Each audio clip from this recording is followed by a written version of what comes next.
এখানে সমস্যাটি কিছুটা জটিল। দাঁড়িপাল্লার বাম দিকে আমাদের যে শুধু এই অজানা ভরগুলো, এই নীল বস্তু তিনটি আছে যাদের প্রত্যেকের ভর x, তা নয়। এর পাশাপাশি আমাদের কিছু 1 কেজি ভরও আছে, 1 কেজির দুটি ভর আছে, এবং আমাদেরকে x এর মান নির্ণয় করতে হবে। কিন্তু এটি করার আগে আমি চাই যে তুমি চিন্তা করো যে এই পরিস্থিতিতে একটি গাণিতিক সমীকরণের মাধ্যমে কিভাবে প্রকাশ করা যায়, কিভাবে দেখানো যায় যে বাম পাশে যা আছে তা সমান হলো ডান পাশে যা আছে তা।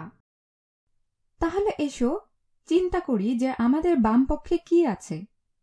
আমাদের তিনটি ভর x আছে।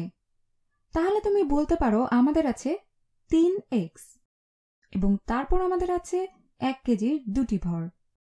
তাহলে আমাদের মোট আছে 2 কেজি। তাহলে যোগ 2। তাহলে একভাবে চিন্তা করলে বাম পক্ষের মোট ভর হলো 3x যোগ 2, 3টি x ভর যোগ 2 কেজি। এটাই আছে আমাদের বাম পক্ষে। এবার এসে চিন্তা করি যে আমাদের ডান পক্ষে কি আছে। আমরা গুণে দেখতে পারি 1, 2, 3, 4, 5, 6, 7, 8, 9, 10, 11, 12, 13, 14। 14টি ব্লক, প্রতিটির ভর 1 কেজি। তাহলে মোট ভর হবে 14 কেজি। এবং আমরা দেখতে পাচ্ছি যে দাঁড়িপাল্লাটি সাম্যাবস্থায় আছে, অর্থাৎ এখানের এই ভর অবশ্যই এই মোট ভরের সমান। দাঁড়িপাল্লাটি সাম্যাবস্থায় আছে, তাহলে আমরা সমান চিহ্ন ব্যবহার করতে পারি। আমি এটা আরো স্পষ্ট একটি রঙে করি। এখন আমি চাই তুমি চিন্তা করো যে আচ্ছা, তুমি প্রতীক দিয়ে বা দাঁড়িপাল্লার মাধ্যমে এটা চিন্তা করতে পারো যে এখানে আসলে বেশ কয়েকটি বিষয় নিয়ে চিন্তা করার আছে। প্রথমে চিন্তা করো যে তুমি এই ছোট 1 কেজি ব্লকগুলোকে কিভাবে সরাবে। আচ্ছা, সহজ সমাধান হলো তুমি বামপক্ষ থেকে এই 1 কেজি ব্লকগুলো সরিয়ে ফেলতে পারো। কিন্তু মনে রাখবে, তুমি যদি বামপক্ষ থেকে এই 1 কেজি ব্লকগুলো সরিয়ে ফেলো, তাহলে বামপক্ষ হালকা হয়ে যাবে এবং এটা উপরে উঠে যাবে।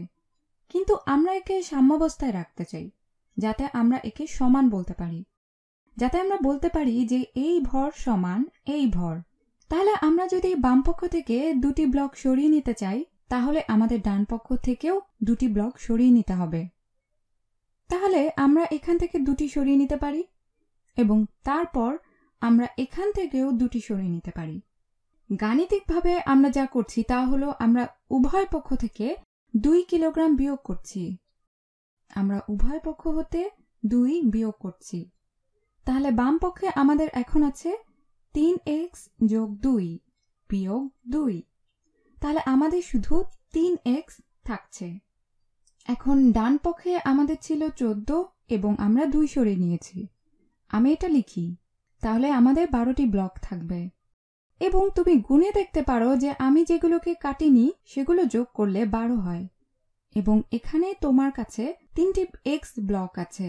যেহেতু আমরা উভয় পক্ষ থেকে সমান পরিমাণ সরিয়ে নিয়েছি, আমাদের দাঁড়িপাল্লাটি তাই এখনো সাম্যাবস্থায় আছে এবং আমাদের সমীকরণটি হলো 3x সমান 12। তাহলে এখন আমাদের কাছে একটি নতুন সমীকরণ রয়েছে এবং তোমার কাছে আমার প্রশ্ন হলো আমরা x কে পৃথক করতে পারি কিনা। দাঁড়িপাল্লার বাম পক্ষে শুধু একটি x কে রাখতে হলে এবং দাঁড়িপাল্লাটি সাম্যাবস্থায় রাখতে হলে আমাদের এখন কি করতে হবে? এটা চিন্তা করার সবচেয়ে সহজ উপায় হলো আমি যদি বাম পক্ষে একটি x রাখতে চাই, এটা এখানে x এর 1/3, তাহলে আমি যদি বাম পক্ষকে 1/3 দ্বারা গুণ করি এবং আমি যদি দাঁড়িপাল্লার সাম্যাবস্থা বজায় রাখতে চাই, আমাকে ডান পক্ষকেও 1/3 দ্বারা গুণ করতে হবে। গাণিতিকভাবে এটা করলে এখানে আমি বাম পক্ষকে 1/3 দিয়ে গুণ করি এবং আমি যদি দাঁড়িপাল্লার সাম্যাবস্থা বজায় রাখতে চাই, তাহলে আমাকে ডান পক্ষকেও 1/3 দিয়ে গুণ করতে হবে। এটা গুণ করা মানে হলো আমাদের শুরুতে যা ছিল তার 1/3কে রাখা। এখন তাহলে আমরা এই দুটোকে বাদ দিলাম।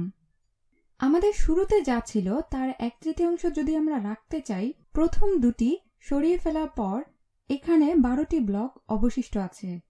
তাহলে 12 এর 1/3 হলো 4। আমাদের 4টি ব্লক অবশিষ্ট থাকবে। আমি 4টি রেখে বাকিগুলো সরিয়ে ফেলি। তাহলে এগুলো সরাই এবং এখানে আমার আর 4টি আছে।